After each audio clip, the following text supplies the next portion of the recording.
Primero, muchas gracias, Anatrap, por invitarnos a este conversatorio. Les cuento un poco, la Daniela y yo somos miembros de la Fundación Aldea, que funciona formalmente desde el 2016, aunque estamos trabajando desde antes, aproximadamente desde 2014. La fundación se dedica principalmente a diseñar y realizar, implementar procesos participativos en diseño arquitectónico, planificación urbana, memorialización y bueno, y en general también temas de patrimonio, medioambientales, etc. Estamos trabajando con distintos proyectos ahora, uno de ellos es el sitio de memoria de la matanza de Mulchen, entre otros proyectos. Bueno, ¿por qué estamos con Daniela aquí en este conversatorio? Porque nos interesa el proyecto de ley de patrimonio, analizar lo que está sucediendo en ese contexto. Bueno, porque Aldea, como les dije, uno de los valores fundamentales es fomentar la participación real y vinculante en general en cómo se diseñan y se crean nuestros entornos. Y en ese sentido, creemos que es una ley de patrimonio, entendiendo el patrimonio como un proceso sociocultural, no puede realizarse sin una participación real de la ciudadanía y de los distintos pueblos que habitan Chile.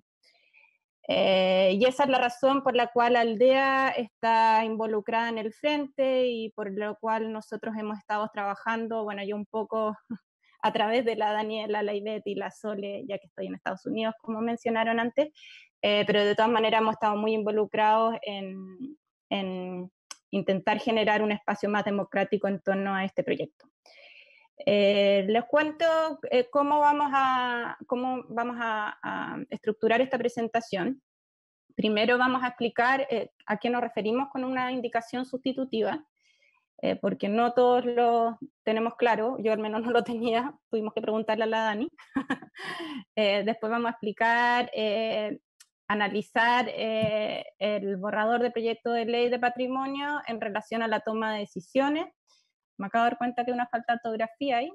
Eh, Luego vamos a tocar como los temas sobre políticas de identidad y memoria según lo que aparece en el proyecto de ley y finalmente vamos a hacer unos comentarios finales.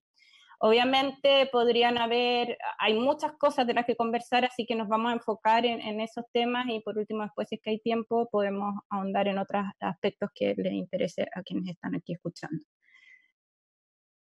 Los dejo con la Daniela.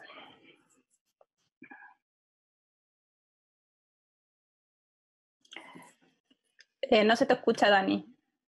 Gracias. Gracias, Magda. Gracias, Magda, por la presentación. Y bueno, hola a todas y todos. Muchas gracias, Anatrap, por la instancia y también por el trabajo que han hecho, muy persistente, en poner y abrir instancias de conversación y de diálogo en relación al proyecto de ley, bueno, y otros temas también. Lo que creo que es muy valioso, muy valorable.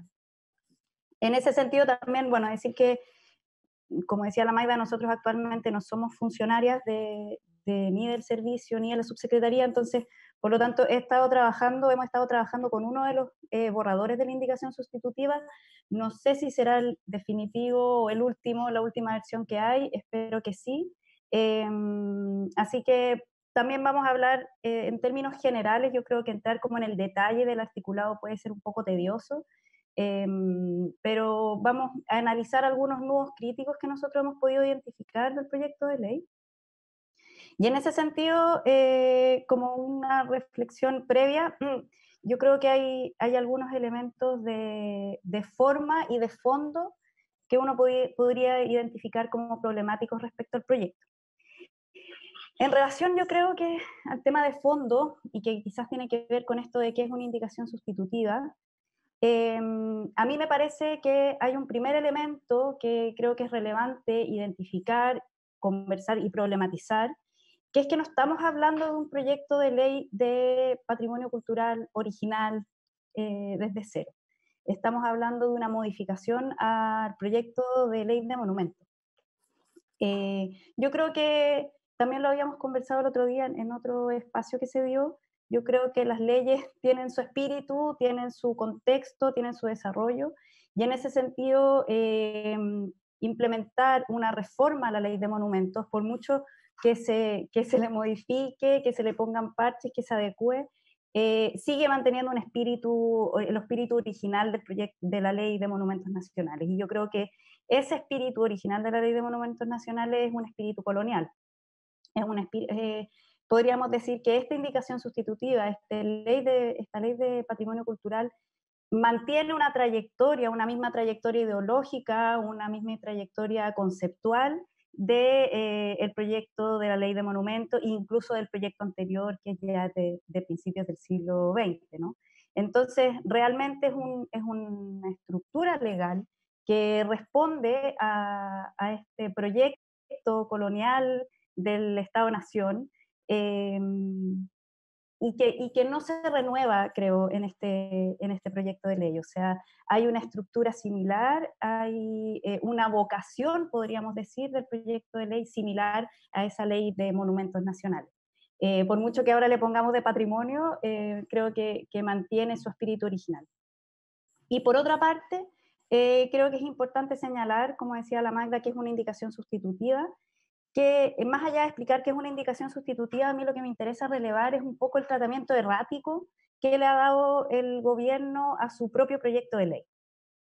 O sea, una indicación sustitutiva es que se toma un proyecto de ley en el lugar, en el espacio en el que se está tramitando en el Congreso, se retira ese proyecto de ley y se ingresa un proyecto de ley completamente nuevo, pero sin que tenga que tramitarse del origen. Entonces, en ese sentido, uno podría decir que es bastante extraño que el mismo gobierno como que de alguna forma boicotee su propio proyecto de ley. Y creo que eso, si bien se puede dar, y es lo que estamos viviendo, creo que habla de un tratamiento errático, de la carencia de un norte. O sea, creo que hay más una voluntad política que una real, o sea, una voluntad política por sacar un proyecto de ley a toda costa, más que una verdadera intención de tratar adecuadamente y regular adecuadamente el patrimonio cultural, porque si hubiera sido así, creo que se hubieran dado las instancias reflexivas, participativas, que le hubieran dado carne a este proyecto desde el principio. Eso en términos generales, como para entrar a la conversación, creo que hay un elemento que es importante es también ver de quién es la urgencia de este proyecto. Realmente si esto es algo que nace de las comunidades, que nace de los territorios, o es realmente como una urgencia política más que una real necesidad de regular adecuadamente el patrimonio cultural. Eso en términos generales. Bueno, y pasando como al segundo tema, que es el análisis de la toma de decisiones, según cómo lo proyecta la propuesta de la modificación de ley, la nueva ley, o no la nueva, pero la ley de patrimonio. Lo primero que queremos abordar es el tema de la participación y cómo se ha dado tanto en el proceso de construcción de la ley, pero también cómo la participación se establece en la ley que afectaría en el fondo, en el futuro, la manera, los procedimientos en cómo se van a designar el patrimonio en sus distintas categorías y los diferentes procedimientos en general.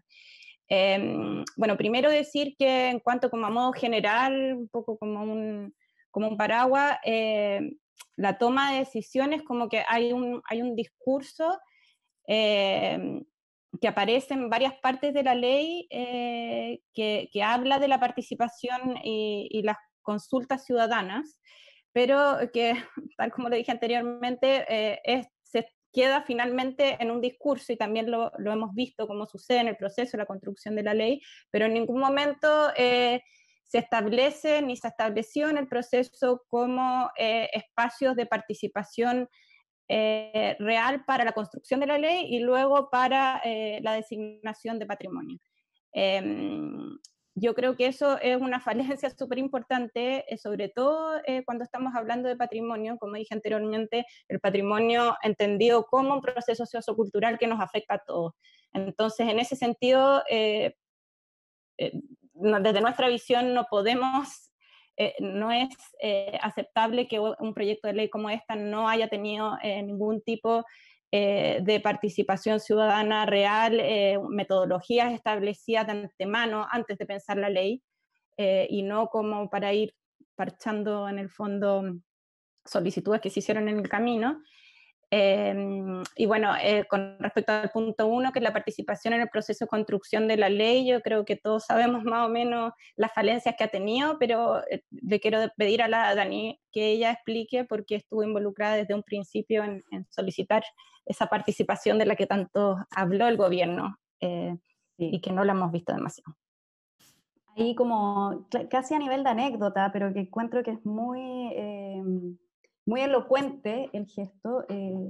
Hace un poco más de un año, como tipo mayo del año pasado, el subsecretario, a mí no me gusta personalizar las cosas, pero en su rol de autoridad, sacó un Twitter en aquella época en que decía que se ingresaba al proyecto de Patrimonio Cultural al Congreso, el proyecto más participativo de la historia, básicamente con miles de participaciones ciudadanas en el territorio. Entonces nosotros, como frente a la inquietud de lo que se estaba elaborando, solicitamos por ley de transparencia el detalle de las participaciones ciudadanas que se habían realizado. Y la respuesta fue, bueno, entre chistosa, pero también un poco deprimente. O sea, nos respondieron casi, claro, en un listado como de 100 iniciativas o 100 actividades que se habían realizado, dentro de las cuales estaban, eran puras actividades realizadas en Santiago, básicamente en la región metropolitana, lo que también habla como de la voluntad de desconcentrar la toma de decisiones también y el proceso participativo. Y que de participativas no tenían nada, eran reuniones a puertas cerradas con una o dos personas, algunas charlas, por ejemplo, que no son procesos participativos. A mí el que más me gusta rescatar, porque ya lo encuentro como el colmo de lo chistoso, fue un programa de radio. Pusieron como participación ciudadana la participación del secretario en un programa de radio para conversar sobre el proyecto de ley. Y eso creo que también nos habla un poco lo que habíamos conversado también con la Magda antes de esto y lo que habíamos conversado también en su momento cuando recibimos esa respuesta, es que no solamente nos habla de cuál es la real voluntad por hacer de este proyecto un proyecto participativo, sino también cuáles son las voces que realmente importan en la construcción de este tipo de documentos normativos, en el que principalmente eran profesionales, hombres, arquitectos de la región metropolitana. Entonces nos habla de un proyecto sesgado, no solamente en términos como de cuáles, o sea, digo sesgado porque es un proyecto que está hecho para una determinada visión de lo que es la sociedad y de quiénes son las voces que tienen relevancia en este proyecto. Bueno, y eso, después de eso, ¿no es cierto? Todos conocimos hace unos meses que se realizó esta consulta. Ahí también la Magda nos puede profundizar sobre eso. Esta consulta que se hizo vía electrónica en la mitad de la pandemia, cuyos resultados también dejan bastante que desear, sobre todo considerando las brechas digitales que ha evidenciado la pandemia en nuestro país. Sí, y bueno, y en ese mismo sentido yo creo que todos aquí tenemos, o al menos los que intentaron responder la consulta, se pueden dar cuenta que un proceso, o sea, una consulta online de partida en ninguna metodología de participación en los tiempos presentes, digamos, contemporáneos, constituye un elemento válido de participación en los procesos de toma de decisiones. O sea, puede ser una etapa, pero eso siempre va complementado con otras etapas que son presenciales, que son focus group, talleres participativos, etcétera, en donde se integran, como dice la Dani, distintas voces, distintos territorios, etcétera. Y eso, la verdad es que como el Estado chileno sí tiene ciertas experiencias que pueden haber tenido ciertas falencias, pero Pero sí tenemos experiencia, por ejemplo, en la creación del ministerio, que todos podemos tener sus críticas, pero hubo experiencias de participaciones mucho más profundas, la misma consulta indígena que se hizo, que la que se está tratando de hacer o la que se intentó hacer en el proceso de construcción de la ley, que fue como en el camino porque lo solicitamos en el Congreso, en el fondo. Bueno, sin además decir que las respuestas, claro, fueron 400, creo, encuestas completas, de las cuales la mayoría venían de la región metropolitana, lo que demuestra obviamente lo que sucede con ese tipo de consultas. Por lo demás, cuando uno trataba de hacer la consulta, la mayoría de las preguntas estaban dirigidas hacia una respuesta en específica, y eran muy complicadas de entender y de leer, extremadamente larga, o sea, cualquier persona que sabe un mínimo de metodologías de encuesta sabe que uno no pasa más de 10 minutos contestando una encuesta. Yo solamente me demoré, creo, 30 minutos en la primera etapa, o sea, y dije, no soy capaz de seguir con esto. O sea, me imagino alguien que no está involucrada en estos procesos. Eso como en torno al proceso de construcción de la ley. Después, en cuanto a la participación establecida en la ley, en los procedimientos de designación, intervención, etcétera, de patrimonio, se habla de participación, pero la participación se deja principalmente a consultas municipales. No se explica cómo van a ser esas consultas municipales, y por otra parte es una carga a las municipalidades, que en general las municipalidades no tienen recursos ni capacidades para generar estas consultas. Entonces, nuevamente da cuenta de que o que no hay un entendimiento de qué es lo que es la participación, cuáles son las metodologías de la participación y cuáles son los efectos que se quieren crear con estas supuestas consultas que se están proponiendo. Bueno, por otra parte, en la ley se establece que cualquier cosa que se refiera a pueblos originarios se tiene que crear una consulta aparte según el convenio 169. Y eso también genera otra enorme cantidad de problemas que vamos a ahondar un poco más adelante cuando toquemos el tema de los pueblos originarios y la ley de patrimonio. Pero vamos a seguir porque si no, nos vamos a tomar mucho tiempo.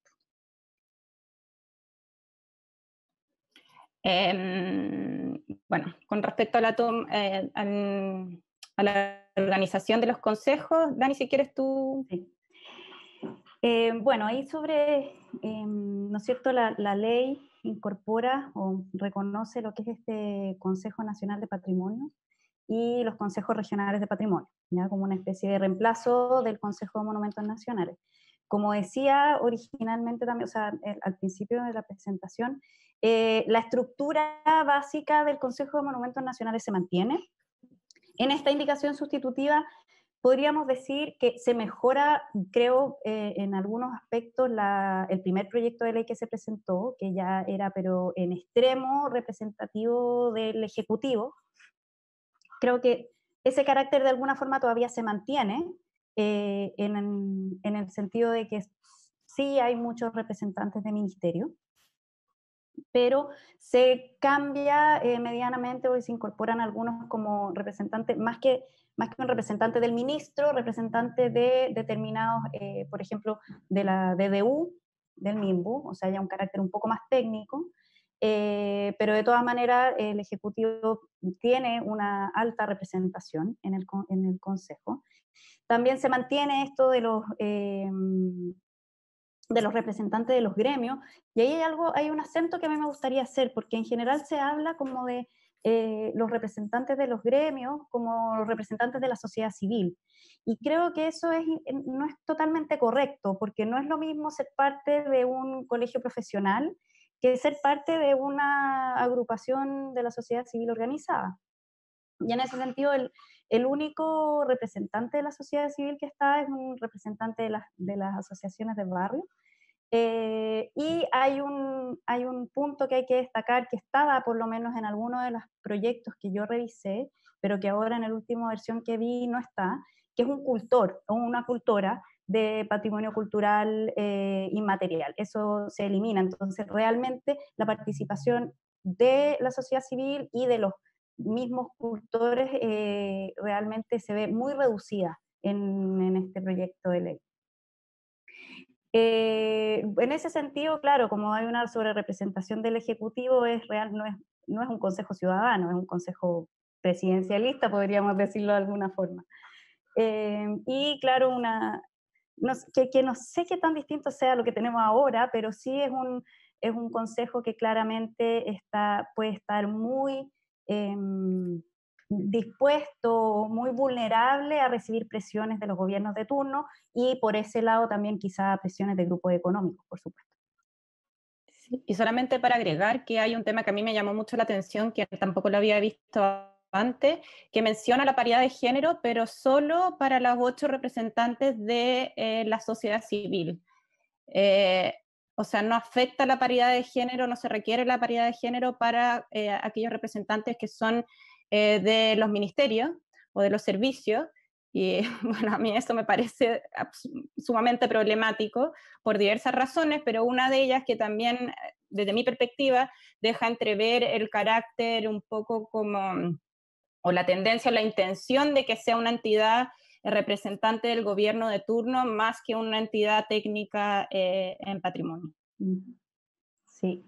Y bueno, y sobre el tema de los consejos regionales, claramente se le entregan atribuciones a este Consejo Regional, que es de la Cultura, las Artes y el Patrimonio, que está integrado por bueno, como está en la integración de la ley del Ministerio, en el que no hay necesariamente personas o personalidades del mundo del patrimonio, que lo integren y que puedan tener las capacidades competentes como para dar revisión a las atribuciones que se le entregan.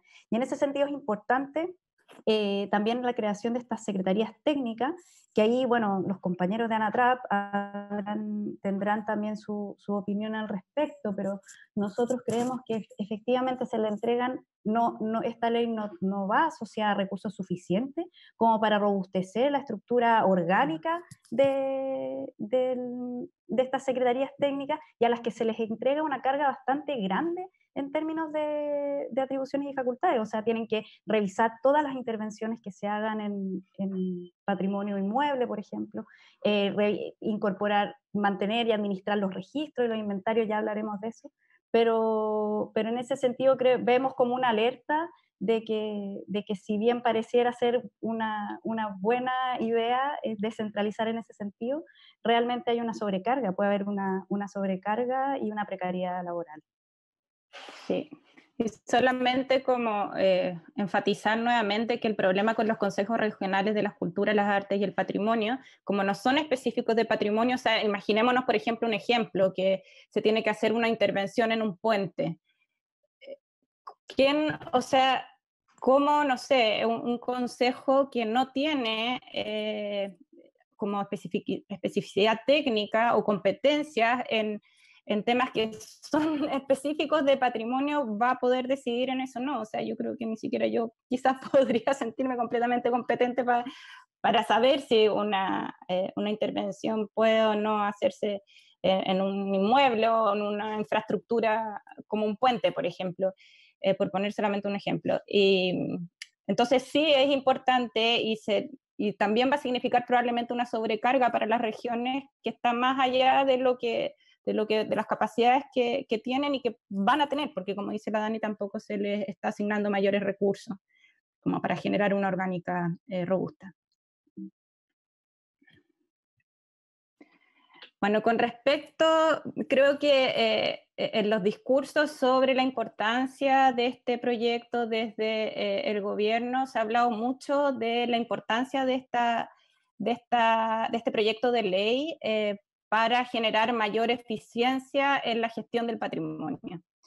Y después de analizar el proyecto de ley, realmente nos damos cuenta que esta ley aparentemente, apareciera, no, descentraliza, porque en el fondo crea estas secretarías técnicas de manera formal, genera ciertas atribuciones a las regiones, pero en los hechos concretos no está desconcentrando el poder, porque la toma de decisiones excepto de las intervenciones, suceden todas a nivel nacional. O sea, si yo quiero designar un inmueble monumento nacional en Lota, igualmente, a pesar de que tengo que ingresar la solicitud al Consejo Regional, a la Secretaría Técnica, que está la ingresa el Consejo Regional, luego el Consejo Regional igualmente la tiene que ingresar al Consejo Nacional. Entonces, en vez de desconcentrar y hacer el proceso más eficiente, lo que se está haciendo es burocratizar aún más los procesos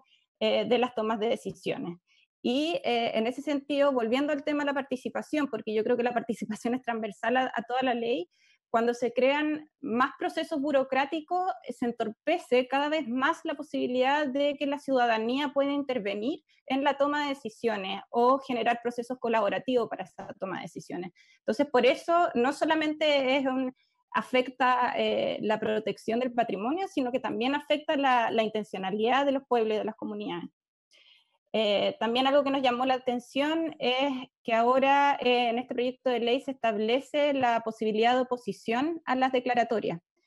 Es decir, que si es que yo ingreso una solicitud de declaratoria, el Consejo Regional tiene la obligación, no me acuerdo bien del procedimiento, a lo mejor la Dani se acuerda, pero en el fondo tiene que darlo a conocer, me parece, en el diario oficial, y hay 30 días en que cualquier persona puede oponerse a esa declaratoria y el Consejo Nacional tiene que obligatoriamente tomar en consideración esa oposición. Entonces, obviamente que deja las declaratorias súper susceptibles al lobby. Yo me imagino, por ejemplo, ponernos no sé, ejemplo, bueno, está el ejemplo, de hecho, de Oveja Tomé hace un tiempo, que se declaró y el grupo de Luxich puso una demanda en el Tribunal Constitucional, me parece, pero finalmente no fue exitosa, pero en el caso de que hubiera existido esta posibilidad, simplemente habría sido cosa de oponerse a la declaratoria, tienen acceso además a los expedientes, y lo mismo pasaría con otro tipo de inmobiliaria en zonas típicas como potencialmente habría sido el barrio Yungay o cualquier otro lugar que está súper susceptible al desarrollo inmobiliario. Y bueno, Ahí yo quiero meter un poco la cuchara, solo como decir que efectivamente en los en procedimientos administrativos siempre está la posibilidad de uno poder solicitar que se le incorpore en la calidad de interesado. Pero yo creo que lo que tiene novedoso esta ley, y que, como dice la Magda, abre la posibilidad al lobby, es que permite que cualquier persona, y lo dice así, cualquier persona pueda solicitar la oposición, por ejemplo, a una declaratoria. Exacto. Entonces, Exacto. no es necesario ni siquiera justificar cuál es el interés que se tiene, sino que abre la posibilidad de que cualquiera que pueda incluso tener un interés futuro pueda oponerse a ese acto administrativo. Claro, por eso la Dani es mucho más seca que yo para explicar las cosas en términos legales. No sé, es verdad. No, pero por eso puse el ejemplo del barrio Yungay, porque a lo mejor una inmobiliaria en ese momento no habría tenido un conflicto de interés en ese momento, pero sí podría haber tenido una intención y bueno, y como sabemos que siempre existe el lobby político, aunque hoy en día supuestamente está regulado, pero existe igual, sabemos las consecuencias que eso puede tener. Bueno, y otra cosa que nos llama... Perdón, que no, solo dale. para decirlo, que en el fondo no solamente respecto de las declaratorias de que uno se puede oponer, es de la declaratoria, también cualquiera puede oponerse a la incorporación de un elemento en el inventario de PCI.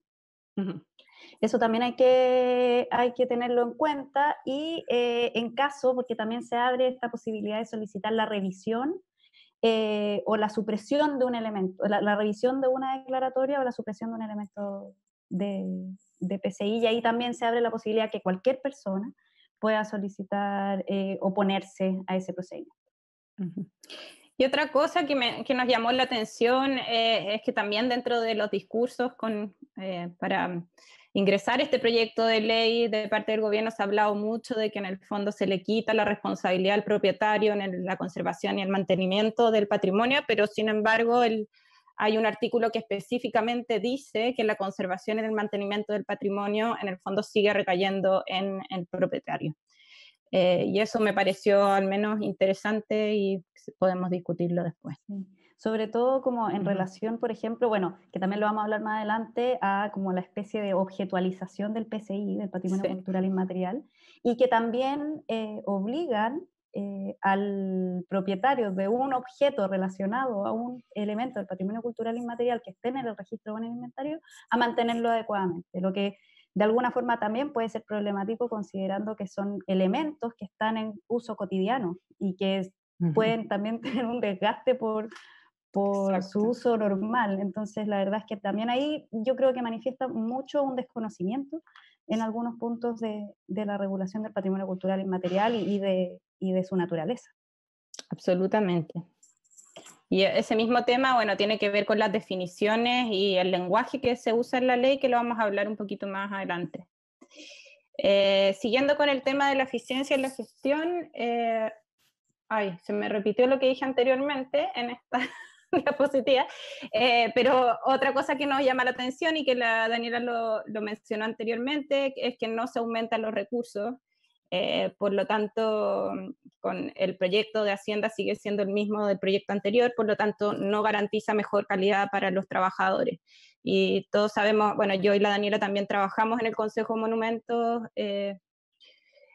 durante muchos años y sabemos la precariedad laboral que existía en ese momento y que continúa existiendo, y la urgencia que hay en resolver eso, y que tiene obviamente directa incidencia en la protección del patrimonio a nivel territorial.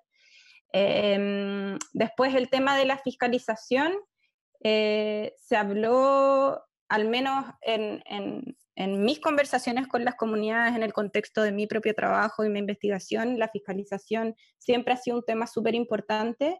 Me acaban de mandar un video en Lota, por ejemplo, que es la zona típica de Chambeque, donde está el sitio de patrimonio industrial.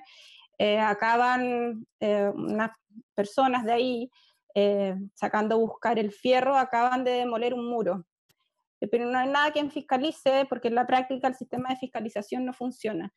Una de las promesas que habían hecho en el contexto de este proyecto de ley era que se iba a robustecer la fiscalización, y sin embargo, por lo que vemos, la fiscalización sigue con una continuidad exactamente igual a la ley actual. Me parece que en un minuto se le iba a dar capacidad a las secretarías técnicas para fiscalizar y detener ciertos procesos como demoliciones, por ejemplo, eh, pero en este proyecto actual no aparece. Y Dani, si quieres complementar algo, por favor, dale con tu lenguaje más claro.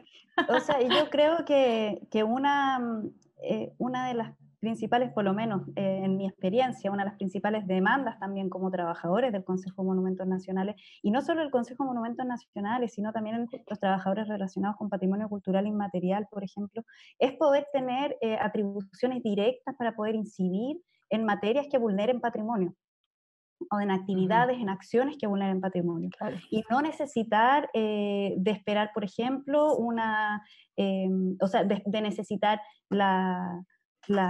el otorgamiento de un permiso a través del juzgado para que Carabineros pueda intervenir o poner una demanda o la entrega de un permiso por parte de otro ministerio. Y en ese sentido creo que el proyecto de ley no innova y de hecho, por ejemplo, toda la parte de las sanciones mantiene como esta lógica de tener que denunciar ante el juzgado de policía local, como con esta extrema penalización de los daños a monumentos, porque o sea, yo creo que se mantiene la lógica de lo monumental, ¿no? Del daño a patrimonio, cuando en realidad yo creo que aquí debería haber un robustecimiento de las capacidades fiscalizadoras de la institución pública y de la posibilidad de accionar de forma independiente.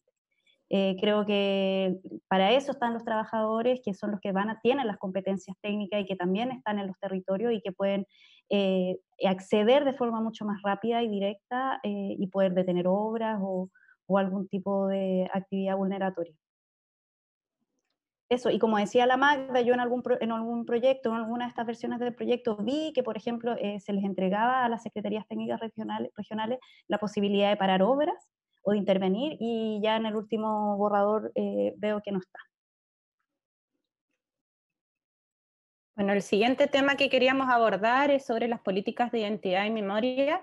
Y en general, cómo esto es importante, no en términos discursivos o conceptuales solamente, sino desde la creencia que realmente la manera en que se reconoce el patrimonio de muchas formas contribuye a conformar cómo nosotros nos identificamos y nos representamos como individuos y como colectivos.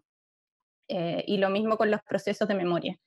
Entonces, una primera categoría que queremos abordar dentro de estas políticas de identidad en memoria es las definiciones conceptuales y las categorías que se establecen en esta nueva ley, en la que vemos omisiones y falencias conceptuales súper importantes. Por ejemplo, cómo se habla de comunidad de una manera muy banal, se podría decir, sin especificar, por ejemplo, cuando se habla de pueblo versus comunidad, entendiendo que el pueblo tiene soberanía sobre un territorio, una comunidad no necesariamente, en términos conceptuales, pero nuevamente da cuenta que hay una especie de desconocimiento de los conceptos que hoy en día están súper avanzados, tanto desde el ámbito académico, desde el ámbito práctico y desde el ámbito comunitario en patrimonio. Entonces llama la atención también cómo suceden estas omisiones y falencias conceptuales, porque pareciera que no, quienes sean quienes están escribiendo y trabajando en este proyecto no están realmente actualizados con las discusiones a nivel local y global sobre estos temas. Dani, ¿quieres explicar tú el tema del bien Sí, patrimonial?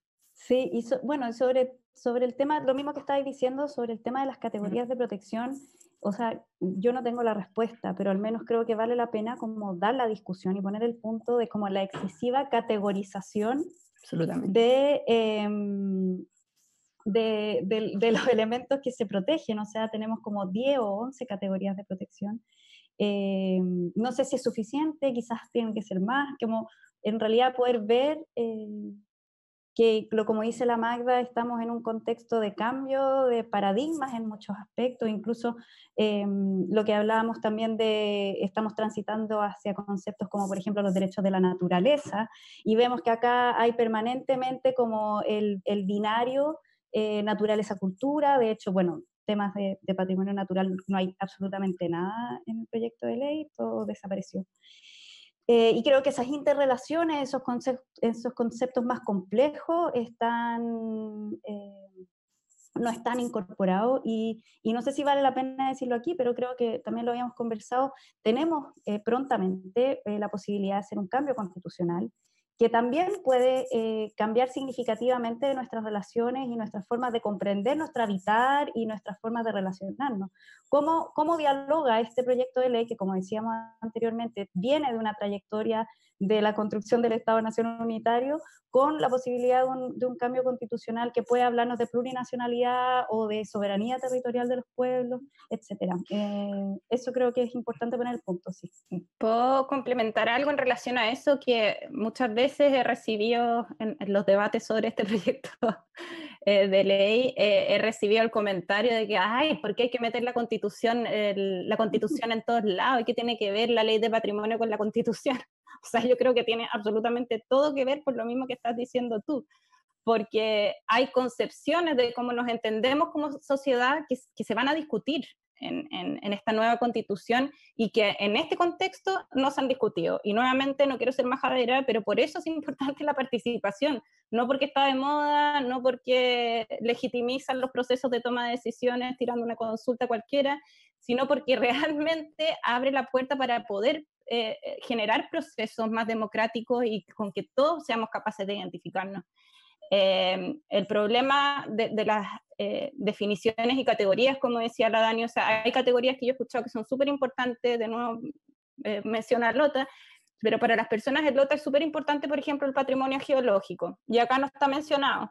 Entonces yo también me pregunto si a lo mejor hay otra manera de proteger que a lo mejor no tenga que tener categorías tan establecidas. La categorización de por sí es un proceso súper colonial y occidental, entonces quizás ahora ya no estamos contentos con eso. Y bueno, y eso, estas nociones binarias que también son lógicas súper coloniales y occidentales, se ve en cómo se define todo como bien patrimonial, después cómo se entienden los pueblos indígenas, nuevamente con nociones binarias, o sea, no se entiende, por ejemplo, qué sucede en el caso de cuando uno se identifica como mestizo, por poner un ejemplo, las iglesias del altiplano, ¿cómo categorizamos eso? ¿Como pueblos indígenas o como mestizos? Las O iglesias de solo Chiloé patrimonio inmueble. Claro, o vamos a patrimonio asumir inmueble, o sea, es muy confuso y nuevamente creo que está muy atrasado con respecto a las discusiones que existen hoy en día en los paradigmas en general de patrimonio. Lo mismo con los paisajes itinerarios culturales. Recién estaba leyendo un artículo de una colega de la región de los lagos sobre una lucha de una comunidad mapuche del río, Dani, dilo tú, se me olvidó. Pilmaiquén, del río Pilmaiquén. Pilmaiquén, y una hidroeléctrica que hay ahí con una empresa transnacional noruega, y cómo ponían un ejemplo que me parece que hace sentido con la idea de paisaje y itinerarios culturales y cómo está súper, la definición es insuficiente. En el fondo ellos explicaban cómo entendían los ríos y la importancia del paisaje en general, incluido, por ejemplo, los hallazgos, o sea, no los hallazgos arqueológicos, las piezas arqueológicas, lo que puede haber en el territorio que no se ve. Pero en la concepción de la ley de patrimonio actual y del proyecto de ley de ahora, ¿qué es lo que hay que hacer? Es encontrar esos objetos arqueológicos, siempre objetos, y crear inventarios. Y ellos decían, bueno, la verdad es que para nosotros el territorio, esos objetos tienen que permanecer en el territorio porque son parte del paisaje y son parte de las creencias, de las visiones, de los afectos, de las emociones, y el paisaje, itinerarios culturales, tal como está definido en el proyecto de ley, es súper limitado y no da espacio para ese tipo de interpretaciones, desde mi punto de vista. Y sobre eso me voy a tomar para hablar sobre esto del concepto de bien patrimonial. Yo lo insisto, como que creo que es importante poner los puntos, no tengo una respuesta, pero creo que es importante también evidenciar los conceptos que hay detrás. Creo que este concepto del bien, ¿no es cierto?, siempre está asociado a la propiedad privada, a elementos que son posibles de apropiación y de incorporar en el patrimonio personal. Es difícil, creo, o al menos hay que darle una vuelta conceptual más potente para poder pensar bienes de forma colectiva o de forma común, ¿ya? Siempre está inevitablemente vinculado a lo material, ¿ya? Son bienes materiales. Entonces, también a mí eso, y ya aquí puedo dar una lata gigante, pero creo que también nos lleva como a cuestionarnos con cuál es la herramienta adecuada para dar protección al patrimonio cultural. O sea, le vamos a entregar al derecho y a una ley solamente todas las atribuciones y las posibilidades para poder proteger patrimonio, cuando en realidad también el derecho es un dispositivo construido sobre lógicas coloniales. Entonces, bueno, no sé, como este concepto del bien patrimonial, creo que va muy orientado todavía o está muy vinculado conceptualmente a la propiedad privada. Y eso obviamente pone en conflicto y tensiona otro tipo de patrimonios, como patrimonios colectivos, lo que hablaba la Magda, e incluso ya también lo vamos a hablar más adelante, bueno, lo han dicho muchas veces los colegas que saben más de patrimonio indígena, cómo estos conceptos tensionan, por ejemplo, el tema del patrimonio arqueológico. Que realmente, o sea, se mantiene esta lógica del patrimonio arqueológico como propiedad del Estado, cuando en realidad el patrimonio arqueológico es propiedad de las comunidades, de los pueblos, ¿no? Y como dice la Magda, en muchos casos tiene que estar en los territorios, porque eso complementa y le da coherencia a las cosmovisiones y a las formas de habitar. Sí, en ese sentido yo creo que una omisión importante y que o sea, la mayoría de las leyes de otros países la han incluido es el tema de la repatriación. O sea, yo le contaba a la Dani que estuve en una capacitación recién en la universidad donde voy a enseñar y nos hicieron una capacitación, pero esto era a todos los profesores que se integraban desde medicina hasta, no sé, agronomía, cualquier cosa, una capacitación de qué es lo que había que hacer en el caso de que te encontraras con un objeto perteneciente a pueblos indígenas. Y en nuestra ley de patrimonio eso ni siquiera se menciona, o sea, absoluta omisión el caso, y me parece que ya a esta altura es como que hay cosas que no se pueden permitir. Sí, No sé. y en ese sentido es importante lo que decís, Magda, porque claro, la Magda, para que los que se están recién incorporando a nuestras transmisiones, la Magda está viviendo en Estados Unidos, que una de las leyes más avanzadas y las principales normativas en temas de repatriación y de restitución de bienes culturales nació en Estados Unidos a propósito de demanda de pueblos originarios. Pero acá en la región también, o sea, en Bolivia, en la Ley de Patrimonio Cultural de Bolivia, hay declaraciones de principio respecto a la obligación y la importancia de que el Estado inicie acciones de repatriación y de restitución de bienes culturales. Claramente eso también hay que darle una vuelta porque que de repente uno puede decir, o sea, obviamente las demandas principales tienen que nacer de los propios pueblos, ¿no? Pero tiene que haber una voluntad también del Estado y una responsabilidad del Estado de dar continuidad a esas acciones. ¿Dónde está la responsabilidad del Estado en esos términos? Y insisto, creo que el tema de la repatriación es muy importante porque también tensiona el concepto del Estado, ¿no? Como el Estado hegemónico y el Estado unitario. Exacto. Dani, te doy la palabra.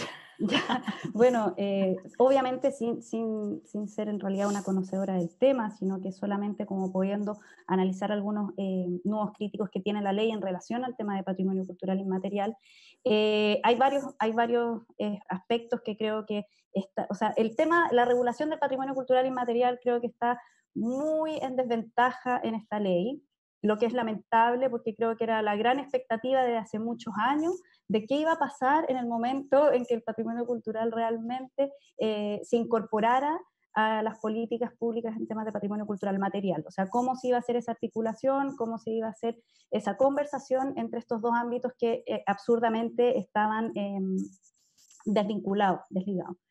Uno de los primeros aspectos que uno puede identificar como muy problemático es que, y que vuelvo como algo que también estaba diciendo la Magda delante, cuando hablamos de ley, cuando la ley de monumentos nacionales dice son monumentos nacionales, por ejemplo, claro, habla de lo que son monumentos, pero el patrimonio sigue vivo y desperdigado y en propiedad de los territorios de las comunidades, ¿no es cierto? Pero en este caso, en el que la ley habla de es patrimonio cultural, hay una captura del concepto y hay una captura de estos elementos. Entonces, es muy problemático cuando, por ejemplo, la ley dice será patrimonio cultural inmaterial aquello que esté en el registro y en el inventario de patrimonio cultural inmaterial que se ha hecho para tal efecto.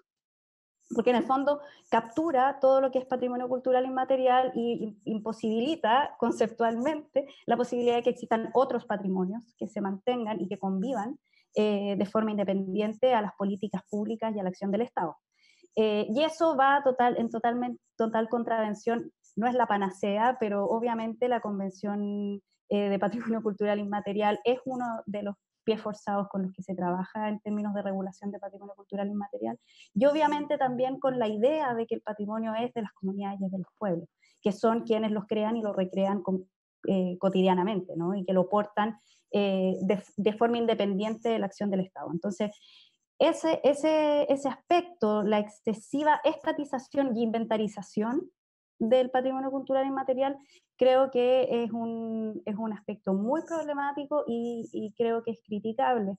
Y también esto que ya también habíamos dicho respecto a la objetualización del PCI. O sea, el PCI importa y el PCI se protege en cuanto a los objetos que lo contienen. La obligación, y esto que también habíamos hablado de la obligación del propietario de conservar los objetos del PCI de forma adecuada, cuando en realidad son elementos que están en permanente uso y por lo tanto en permanente desgaste. Entonces, ¿quién va a determinar qué es el uso adecuado, qué es el gasto, qué es ponerlo en riesgo? Cuando tampoco vemos que, por ejemplo, estén las comunidades, estén los cultores en los espacios de toma de decisión, porque no es así. El único cultor o cultora que estaba incorporado en el Consejo Nacional originalmente sale de este proyecto de la indicación sustitutiva.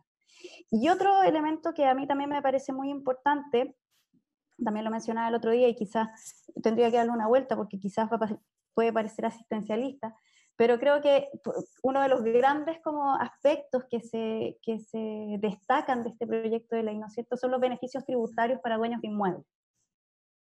Pero ¿qué pasa? ¿Cuál es el apoyo realmente que se le da a los cultores y a las cultoras del PCI? Cuando en realidad sabemos que ha habido un gran abandono del Estado por parte para proteger, para ayudar, para entregar beneficios o ayudas a estos cultores que en muchos casos son adultos mayores en sectores rurales, con enfermedades, en que necesita realmente un apoyo del Estado. Por eso digo que quizás puedo parecer asistencialista y que quizás me gustaría darle una vuelta, pero lo único que se menciona al respecto es una atribución del Consejo Nacional de Patrimonio para poder dar reconocimientos, ¿no es cierto?, reconocimientos a cultores o cultoras del PCI. Pero ¿dónde hay una verdadera política pública, una voluntad del Estado de poder entregar un reconocimiento adecuado y una salvaguardia adecuada a los cultores y cultoras del PCI? Claro, yo creo que eso deja de entrever que obviamente el valor sigue puesto, o sea, sigue teniendo más importancia el patrimonio material sobre el patrimonio inmaterial. Eh, sí, bueno, y aunque siga siendo majadera, pero nuevamente creo que por eso es esencial la participación ciudadana, porque si no involucramos a las personas que están afectadas por esta ley, entonces no podemos tampoco llegar a soluciones. O sea, cuando tú dices hay que darle una vuelta, porque puede ser asistencialista, pero probablemente ni yo ni tú tengamos esa respuesta, pero si abriéramos esto a una Sí, discusión, abrimos la discusión, claro. probablemente llegaríamos a propuestas mucho más creativas. Y bueno, en relación a las políticas de memoria, lo mismo. Creo que especialmente en el contexto en el que nos encontramos, en el contexto del estallido social, uno no puede desconocer que las leyes se crean en específico, en contextos específicos, culturales, sociales y políticos. Y la verdad es que este proyecto de ley es una continuidad absoluta de la noción de monumento público, manteniendo una idea de memoria, igualándola a la memoria y identidad-nación del siglo XIX. Además, genera unas como divisiones súper bizarras que están súper poco claras en la redacción de la ley. Eh, y que yo creo que hay que someterlas a discusión, sobre todo en el contexto en el que nos encontramos. O sea, dentro de monumentos públicos están monumentos públicos y memoriales. No logro entender bien, ambos son para perpetuar memorias, uno para perpetuar la memoria nacional y los otros para perpetuar la memoria de ciertos grupos, lo cual me parece muy discutible y problemático por diversas razones, pero creo que quienes deberían entrar sobre todo a conversar sobre esto es la ciudadanía general y en específico las agrupaciones de derechos humanos. Eh, y bueno, por cómo está la redacción y las diferentes especificidades que se hacen en relación a algunas cosas y omisiones de otras, me parece que nuevamente evidencia como poco conocimiento en temas de derechos humanos y memorialización en general. Y además que me parece que intentar hacer esta categoría, sobre todo en relación a los sitios de memoria y a los memoriales, en el contexto de un gobierno en que el tema de los derechos humanos ha sido eh, absolutamente sobrepasado. O sea, como que a mí me parece impensable, la verdad, me enoja bastante.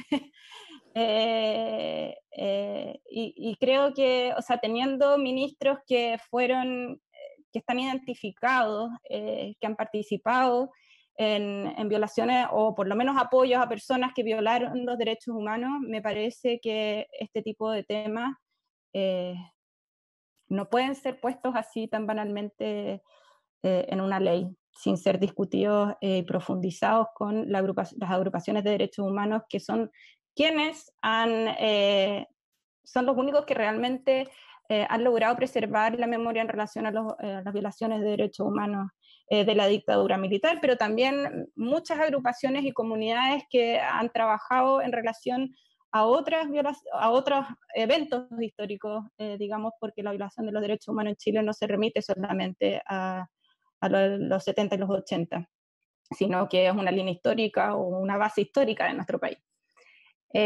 Otra cosa que nos llamaba la atención es en los sitios de memoria, que una de las grandes demandas de las agrupaciones de derechos humanos es la posibilidad de expropiar los inmuebles que son de bienes públicos, como los de las Fuerzas Armadas, del Ejército, etcétera, y que son los que han sido más difíciles, de hecho, no de identificar, pero sí de recuperar. Y nos llama la atención que la ley establece la posibilidad de que el Estado expropie inmuebles privados, pero no así los inmuebles públicos. Y una vez más, esto es una falencia súper importante y una emisión súper importante para los objetivos de preservar la memoria en relación a las violaciones de derechos humanos ocurridas durante la dictadura militar.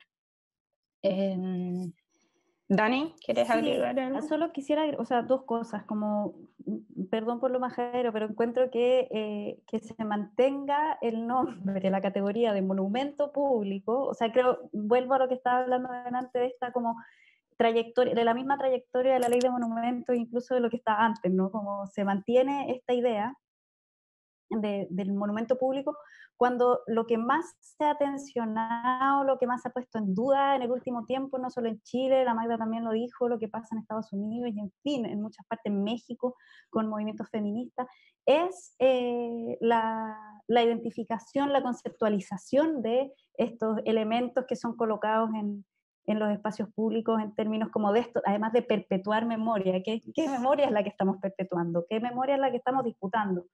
Creo que es muy interesante también y como una evidencia muy potente de la lógica que pervive en este proyecto de ley. O sea, se mantiene esta categoría de monumento. O sea, ni siquiera nos dio la cabeza para poder pensarlo de forma más contemporánea y más actual. Y sobre los temas de los sitios de memoria, hay que mencionarlo también, las agrupaciones de derechos humanos han estado trabajando una ley de sitios de memoria hace bastantes años, que está en un alto nivel de desarrollo y creo que es importante también saber y interiorizarse de cómo ese proyecto de ley puede dialogar o no dialogar con este proyecto, esta indicación sustitutiva.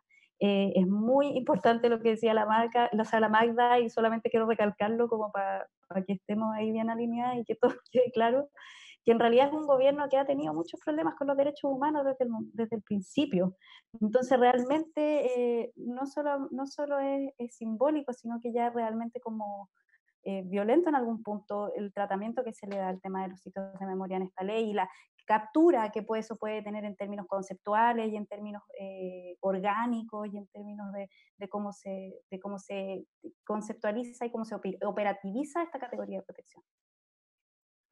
Y yo también creo que da cuenta que también es una lógica muy del Estado neoliberal de alguna manera, de no trabajar en coordinación con otras instituciones o organismos en general.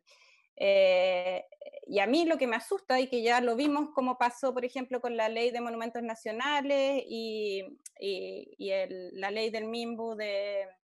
Ay, de ay, que estoy Integración. tonta. No, Ah. no, la protección de los inmuebles de conservación y las zonas de conservación histórica, que en un momento están absolutamente superpuestas y produjo una cantidad de problemas, desde comunicacionales hasta de gestión y protección del patrimonio.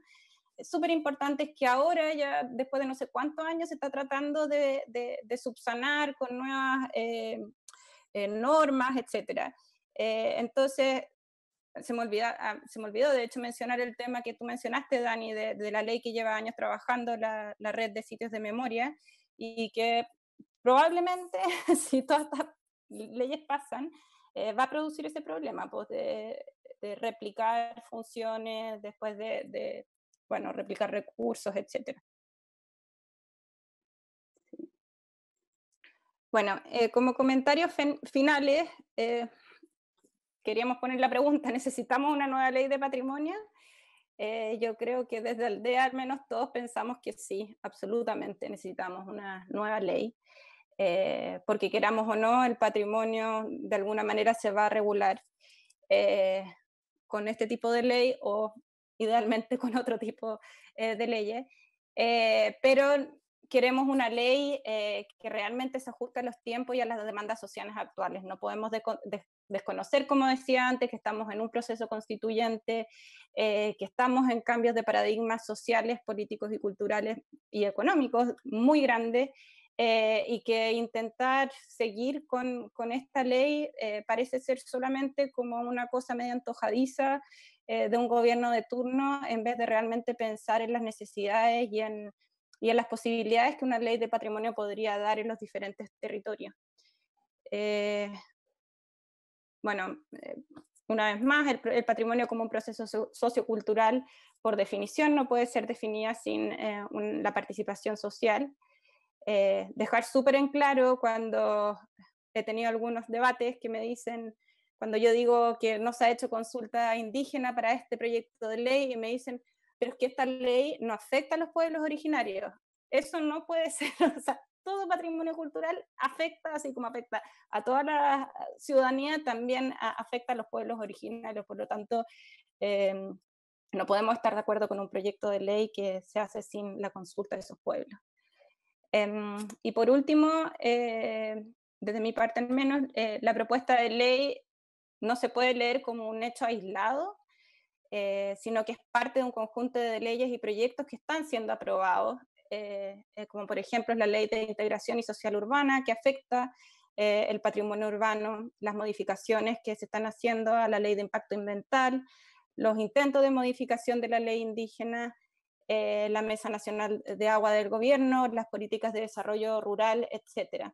Entonces, como volviendo a algo que mencioné antes, yo creo que una de las lógicas como del Estado neoliberal es fragmentar y diluir la toma de decisiones y la manera que funcionan las distintas instituciones para privilegiar de alguna manera el mercado y los intereses económicos y fortalecer solamente ese sector. Y eso genera un problema súper grande de coordinación y de integración, de una mirada más global en cómo se piensan los distintos ámbitos. Y yo creo que el patrimonio de por sí es interdisciplinar, intersectorial, y necesita una mirada mucho más integral y global que la que tiene este proyecto de ley, y no creo que se pueda subsanar. O sea, necesitamos empezar de cero de alguna manera. Dani. Sí, ahí solamente quiero como comentar algunos elementos, ya tomando esto que está justo ahí en la lámina, el tema de pueblos originarios y afrodescendientes, sobre todo esto que estaba diciendo la Magda, ¿no? Como la ley, el proyecto de ley incorpora un artículo muy genérico en que señala que cualquier actividad, cualquier declaratoria, en fin, que pueda afectar a pueblos originarios va a requerir una consulta previa. Pero lo cierto es que, por una parte, hay un acuerdo incumplido, ¿ya? Que es un acuerdo que quedó pendiente de la consulta indígena que se hizo para la creación del Ministerio de las Culturas, las Artes y el Patrimonio, que es el artículo número 6, que habla de la obligación, el Estado asumió un compromiso con las comunidades indígenas y afrodescendientes de hacer un concepto de patrimonio cultural indígena. Eso en realidad está totalmente pendiente, no se ha cumplido, y yo creo, en mi perspectiva, que con este proyecto de ley derechamente se incumple. Además, hay categorías de protección que también afectan a pueblos originarios y afrodescendientes, como es lo que decía la Magda, el patrimonio arqueológico, la misma definición de lo que es patrimonio arqueológico, la misma definición de lo que es paisaje cultural. O sea, ya son categorías de protección que realmente van en contra y tensionan las concepciones locales, territoriales de otras culturas, ¿no? De otras, y sobre todo considerando las demandas, por ejemplo, territoriales, cómo esto conversa con las facultades del Consejo, ahora Consejo de Patrimonio, en términos de su participación en el sistema de evaluación de impacto ambiental. Creo que estos artículos, y aquí me voy a permitir ya un chamullo más o menos, pero estos artículos que incorpora la ley, estos dos artículos como de, bueno, si es que afecta a pueblos originarios, vamos a abrir una consulta previa, no habla más como de esta idea de un multiculturalismo como de fachada. O sea, hay como una especie de cartón de decir, estamos cumpliendo con esto, pero no hay una voluntad real por establecer un diálogo, o un diálogo intercultural, que es lo que se habla, ¿no? Como un diálogo de buena fe, de disponer el escenario para poder conversar y llegar a acuerdos. Y creo que eso es triste porque nos sigue hablando también de un Estado racista en algún punto, que intenta una y otra vez invisibilizar y establecer ellos las condiciones en las que se va a dar ese diálogo. Yo creo que eso es bien problemático y sobre todo también a mí yo me pregunto como, ¿qué legitimidad tiene entonces el Estado si no incumple, o sea, incumple sus propios acuerdos y además también incumple tratados internacionales, que es el Convenio 169? Entonces, es un proyecto, creo que es un proyecto de ley que también evidencia esa ilegitimidad de esta política pública y del Estado en algunos aspectos. Y otro aspecto que también creo que es importante destacar es el tema del CIA, de las competencias ambientales que tiene este Consejo Nacional de Patrimonio en términos de la evaluación ambiental. La verdad es que es muy reducido, yo creo que también muchos esperábamos un tratamiento más robusto de este tema. Se reduce a 2 artículos en que se señala, por ejemplo, que creo que las secretarías técnicas regionales van a entregar los permisos ambientales sectoriales. Y otro artículo que señala que es el reglamento de CIA el que señalará qué intervenciones van a afectar en las áreas protegidas y patrimonio cultural en los términos de la ley 19.300. Eso, o sea, nos deja muchos campos abiertos, partiendo porque le entrega sus competencias, la definición de sus competencias ambientales a otro organismo. Creo que yo encuentro que es importante destacarlo. Y también, por ejemplo, yo siempre me pregunté qué iba a pasar en términos ambientales cuando el Consejo Monumento, Consejo de Patrimonio, conversara o incorporara el patrimonio cultural inmaterial dentro de su regulación, cómo se iba a evaluar eso en términos de la evaluación ambiental dentro del CIA. Claro. Y la verdad es que no hay ninguna mención al respecto. Ninguna mención al respecto. Creo que con esta ley realmente la institucionalidad patrimonial está renunciando de alguna forma a sus competencias ambientales. Y eso también nos habla como cuál es el nudo crítico que hay, ¿no? Como qué es lo que están tratando de visibilizar, a qué es lo que están renunciando, porque obviamente las competencias ambientales del Consejo de Monumentos ahora son una piedra en el zapato para el desarrollismo, para algunos grupos económicos. Y por último, algo que ya sí muy abogadística, pero que encuentro que es importante destacarlo, que es un problema, como lo diría, como una excesiva reglamentarización del proyecto de ley. O sea, todo se resuelve con la dictación posterior de un reglamento. Hay como 10 reglamentos que se van a dictar para poder complementar la ley. Y ahí hay que poner atención porque esto es un proyecto de ley que se discute en el Parlamento y al que todos podemos acceder, pero la verdad es que la elaboración de los reglamentos los elabora cada ministerio a puerta cerrada, no necesita una consulta ni nada. Entonces, los invito también a revisar el proyecto de ley, ver qué atribuciones se están dejando para un reglamento, porque eso también puede de alguna forma afectar algunos procedimientos que nosotros creemos que deban ser procedimientos más transparentes, más democráticos, más ciudadanos. Y además que con el tema de los reglamentos, por experiencia anterior, o sea, la posibilidad de realizar esos reglamentos, creo que demoró 40 años, si que no me equivoco, 50 o algo así, para generar los primeros reglamentos, y hay algunos que todavía no se generan.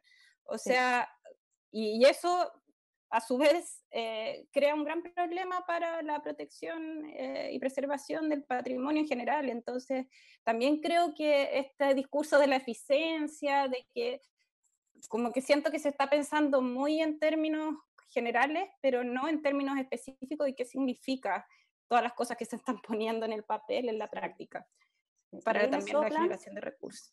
Me están soplando aquí que es súper importante que efectivamente se invisibiliza, no se dice nada respecto a lo que hablamos delante, ¿no? Las facultades de fiscalización, no se dice nada sobre las competencias de seguimiento ambiental y de fiscalización ambiental que tiene el Consejo de Patrimonio como organismo con competencia ambiental. Eso, podríamos seguir, hay mucho paño que cortar, hay muchas cosas que decir, pero eso en términos generales, podemos continuar, ¿no? Sí, muchas gracias por la invitación. ¿Aló? ¿Sí? Sí. Bueno, de repente podríamos dejar de compartir la pantalla para que podamos ver un poco sus caras después de 1 hora y media de... No, no te preocupes, no te preocupes. ¿Aló? Ya. Bueno, hay preguntas, comentarios. La verdad que ha sido muy sólido esta, esta exposición, que nos lleva a revisar las raíces profundas de lo que estamos hablando. Me gustaría comenzar con los escenarios posibles, ¿no? O sea, yendo al terreno de la práctica, digamos. Tal vez por un tema más que nada de coyuntura, de todo lo que ha pasado con el tema de la pandemia, a lo mejor no se alcanza, entre comillas, a, a tramitar esta ley en este gobierno, lo cual deja sin duda un escenario de poder replantearse el tema en los términos que se han planteado en la exposición. Pero teniendo a puertas un plebiscito y teniendo la posibilidad de injerencia en algunos puntos que cambian justamente el nuevo crítico del que hablaba Daniel anteriormente, ¿no? A lo mejor también la perspectiva en la cual se han generado no solo esta ley, sino un conjunto de leyes que se, ¿cómo se llama? Se imbrican como para, en el fondo, defender intereses corporativos, económicos versus intereses comunitarios, etcétera. ¿Cuál debería ser el acento en la perspectiva de una eventual asamblea constituyente, de la discusión, como para un poco revertir o allanar el camino para que una ley del patrimonio realmente participativa y orientada como al bien común en el fondo de las comunidades y de los portadores del patrimonio sea posible? Hay ahí una oportunidad, es ahí donde se debería impactar, yendo a un escenario próximo que tenemos ahora en un tiempo muy cercano, digamos. Claramente, digamos, habría que presentar la ley de nuevo, retirarla ahora, pero se puede hacer algo durante este proceso constituyente como para sentar las bases de una protección y de un fomento y una gestión integral del patrimonio.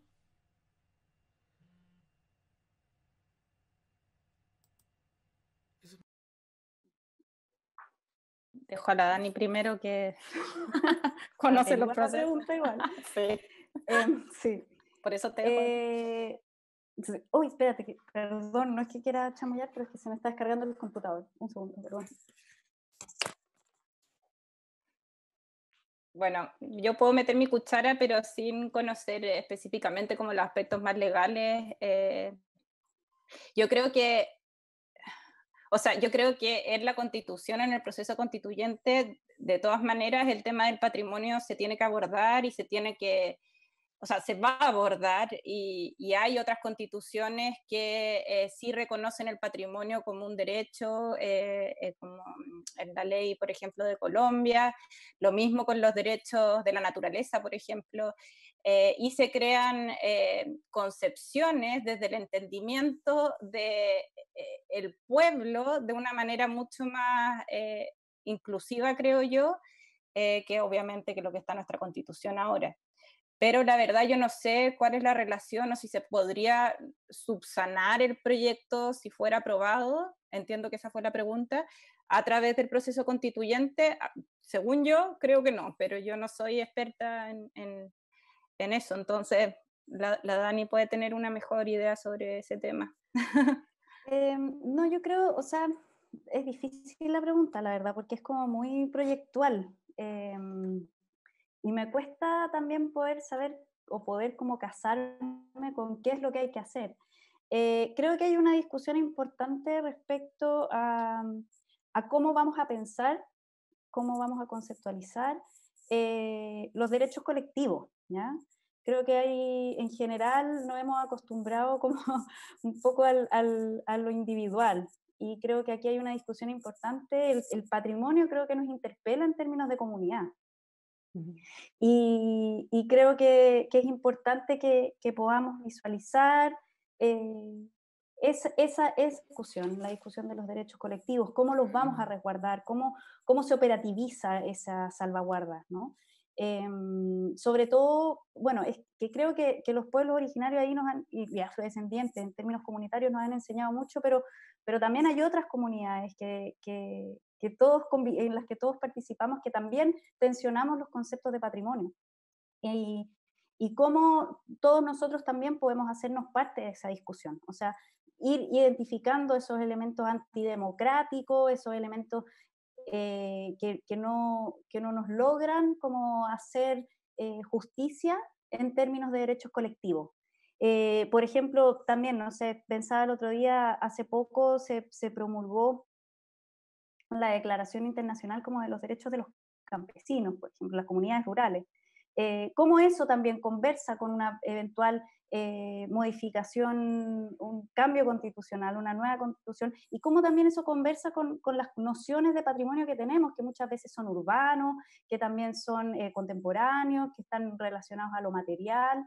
Yo creo que quizás el desafío para todos es empezar a darle vuelta a estos conceptos que tenemos y con los que hemos estado trabajando y que en realidad también como lo que estamos viviendo, ¿no? Todos encerrados, cada uno en su casa, frente a un computador, y cómo eso también nos pone en conflicto lo que antes entendíamos que era el patrimonio. O sea, también ese plebiscito y ese cambio constitucional se va a dar en este contexto. Y cómo esta nueva forma de entendernos como humanos, en que hemos desligado, en que nos hemos desapegado totalmente de nuestras relaciones con la naturaleza, no sé, como con lo sagrado, creo que también es importante, como quizás poder retornar a esa sacralidad de alguna forma. Sí, y yo creo que como en esa misma línea, de nuevo, porque creo que ha habido mucho debate de cuál es la relación, qué importa, qué tiene que ver, porque siempre tienen que sacar el proceso constituyente para todo. Yo creo que, independiente de las cosas específicas que ya mencionamos antes, pero yo creo que es muy importante porque también un proceso constituyente nos va a permitir, ojalá, sanar ciertos procesos y madurar ciertos procesos como sociedad y también como Congreso. Entonces, a mí me ha sorprendido las discusiones en el Congreso, que realmente los parlamentarios muchas veces no tienen mucho conocimiento de lo que uno está hablando. Y quizás no lo tienen por qué tener, no lo sé, pero eso es debatible.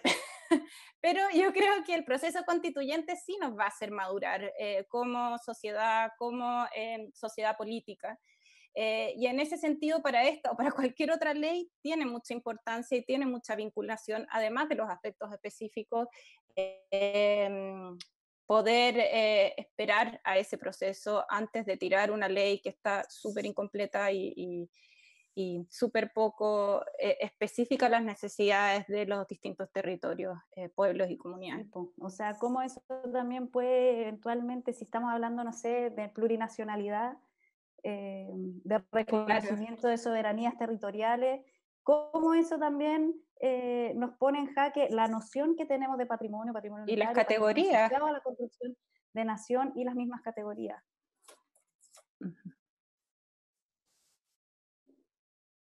No sé si respondimos tu pregunta. Sí, somos buenas para divagar igual. Sí. Es un proceso abierto y bueno, esto se viene y hay que tener en cuenta, o sea, por lo menos partiendo de la deconstrucción de categorías que ustedes hacen, que es súper sólida, y encuentro que partir revisando eso ya nos da tal vez algún comentario con respecto al tema de los mecanismos concretos de participación, porque se habla mucho de participación, pero en realidad los mecanismos concretos que tiene la ciudadanía, salvo la consulta, el tema de los COSOC también, que también es un área súper, y alguno que otro mecanismo así muy precario de participación, la gente tiene re pocas herramientas como para coparticipar de la gestión del patrimonio, ¿no? Y si uno piensa, por ejemplo, que se ha comentado en otras veces que esta triada del patrimonio entre lo técnico, lo comunitario y lo político está en esta ley un poco desbalanceado, ¿no? ¿Qué mecanismos en el fondo concretos de participación podríamos aspirar o qué habría que reformular para que una participación de las comunidades, como ustedes nos enseñaron ahora, sea efectiva y no sea mera ilusión o mera consultiva también, solamente a nivel consultivo? Esa también es otra pregunta para ir cerrando ya, para ir cerrando.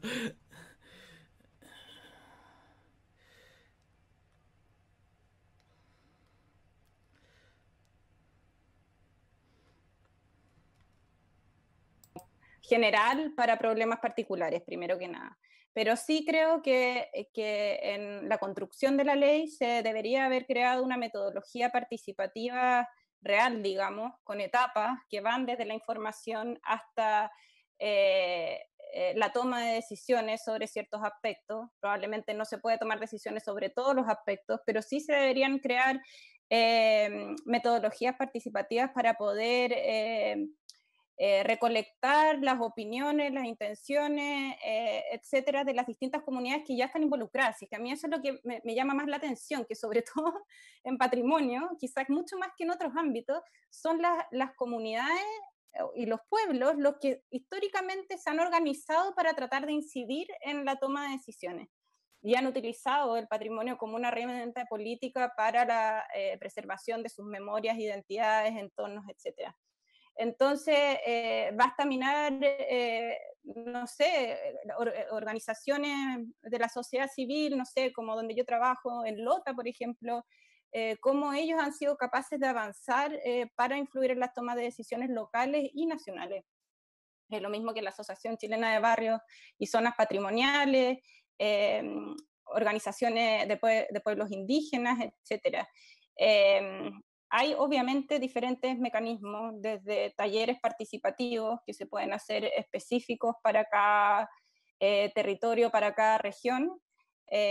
También pueden haber consultas siempre que estén complementadas con estos otros mecanismos que son más directos y que apelan a otros tipo de desarrollo de conocimiento.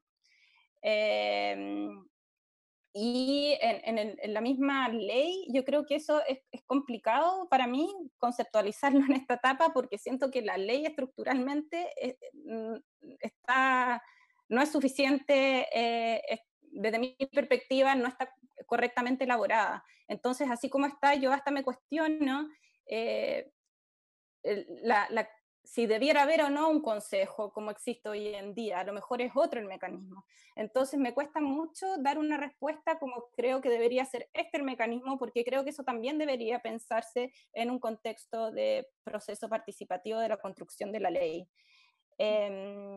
Pero sin duda sabemos que las consultas que se hacen a nivel municipal en general son nada más que consultivas, como el nombre lo dice.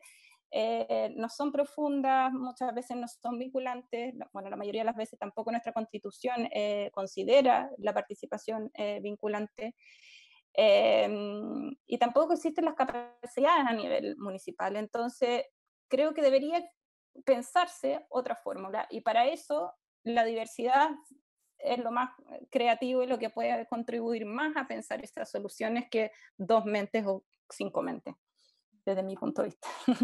Sí. Ahí me gustaría como complementar, solo como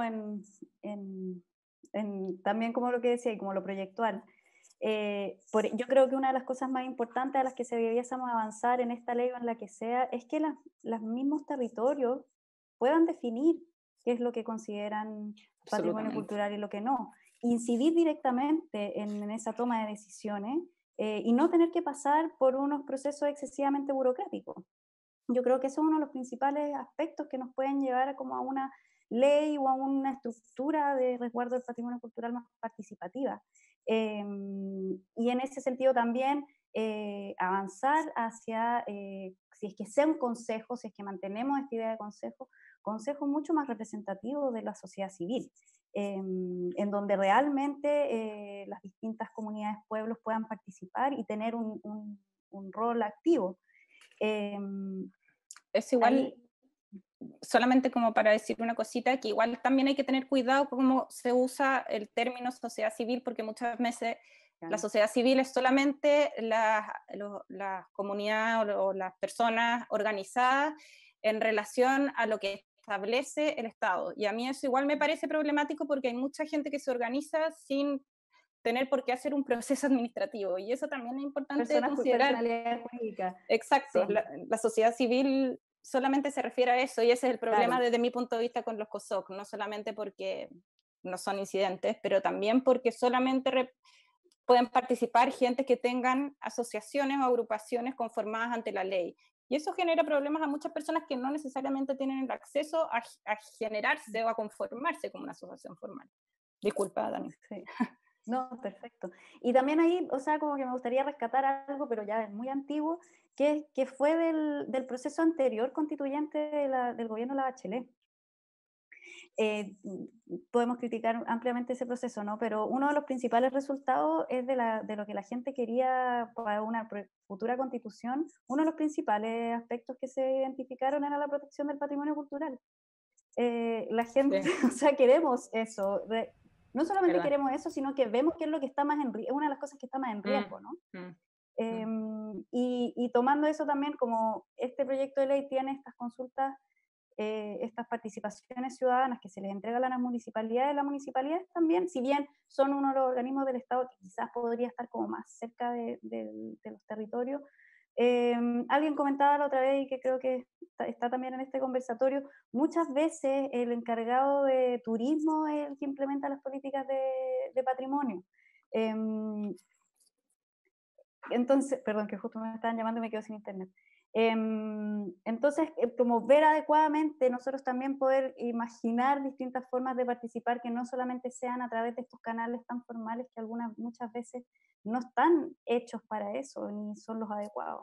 No, pues por eso es como jugar todo el tiempo con las reglas de un juego que de por sí ya no estamos de acuerdo, como ya se ha demostrado de manera amplia en la sociedad chilena. Entonces creo que por lo mismo no podemos estar discutiendo un proyecto de ley que tiene las reglas de un juego que ya no está legitimizado y tiene relación como con todo lo que hemos dicho, con lo que dijo recién la Daniela. Oye, para terminar, yo antes de que terminaros quería darle las gracias a la Soledad Díaz y a la Ivette Quesada, que son también parte de la aldea y que nos ayudaron mucho en discutir y pensar los temas para esta presentación, para no mandarnos las partes solamente con la Dani. Sí. Ok, bueno, y para ir cerrando y para ser justos con la enorme participación que hemos tenido, saludos a la Red Museos de Ñuble, Paola Castillo, a Flor Toledo, Cristian Galvez, a Silvia Tapia, Verónica González, a Ivette, que ustedes ya la mencionaron, Muriel Soto, Rocío Barrientos, Olivia Medina, todos dejaron aquí sus apreciaciones, pero muchas de las cosas que se dijeron fueron tocadas por la presentación. Y bueno, ahora corresponde dar la palabra para ir cerrando este exitoso ciclo de conversatorio en lo cual hemos analizado la ley del patrimonio desde prácticamente todas sus aristas, desde la ley, desde el tema de pueblos originarios, desde el tema urbano, desde el tema territorial, etcétera. Me gustaría dejar con ustedes a nuestro presidente, Óscar Peñafiel, quien dará algunas palabras finales para este ciclo de conversatorio. Muchas gracias a nuestras invitadas, que realmente fue una muy sólida. Muchos pies la presentación también. Ahí yo no sé cómo lo vamos a solucionar. Yo creo que también hay muchos comentarios relacionados a eso. Bueno, Óscar, te dejamos para que... Muchas gracias. La presentación, Dani y Magdalena, si nos la pueden enviar después y se la reenviamos nosotros a todos quienes se inscribieron, y quienes no se inscribieron, dejen su correo aquí en el chat o nos mandan un correo a formacion@anatrap.gmail.com y le hacemos llegar la presentación. Bueno, agradecer obviamente a Magdalena, a Daniela, a Fundación Aldea. Hemos ido trabajando en conjunto este último tiempo por esta gran presentación, a todos quienes asistieron hoy y a todos y todas quienes asistieron a todo el ciclo. Ha sido, como dijo Alejandro, un ciclo realmente exitoso que nos ha permitido, creemos que hemos logrado nuestro objetivo, ¿no? Que es poder aportar a nuestros socios y socias de Anatrap, pero también al conjunto de la comunidad interesada, involucrada en los temas del patrimonio. Hemos podido entregar un proceso formativo bastante completo de distintas miradas, siempre quedan nudos sueltos, pero nos parece que nos permite enfrentarnos a este proyecto de ley de mucho mejor forma. O sea, en conjunto con todas las acciones que se están haciendo desde el Frente por el Patrimonio, que ha podido territorializar su organización en ya 7 u 8 regiones, más cada una de las acciones que las organizaciones desarrollamos de manera individual y en alianzas, creo que vamos fortaleciendo nuestra mirada, nuestro discurso, nuestra posición, no solamente en rechazo a este proyecto de ley, sino también vamos adquiriendo los elementos que nos permitirían construir, tanto en forma, como debiera ser el proceso, como en contenido, poder construir un proyecto de ley desde los pueblos y con una participación amplia. Así que les dejamos invitados también a seguir nuestras redes porque pronto vamos a comenzar nuevos ciclos de formación, nos vamos a meter de lleno en la campaña por el apruebo, seguramente vamos a estar discutiendo también los temas patrimoniales para integrarlos como visión en la nueva constitución que tenemos que construir entre todos y todas. Así que los dejamos invitados a estar atentos, atentas, y muchas gracias por la participación. Nos vemos en una próxima ocasión. Muchas gracias. La foto, la falta la fotito. Hola, Nelly. Pongan todos su cámara, por favor, para poder sacarnos una fotito. Hasta última hora, pero después, el sitio está colapsado. Saluda a la Nelly de Lota, que está ahí. Tanto que hablé de Lota. Invitaciones, después. Chao, gracias por todo. Genial. Muchas gracias por la invitación. Felicitaciones. Chao, chao. Gracias. Chao, Jimena. Chao, chao.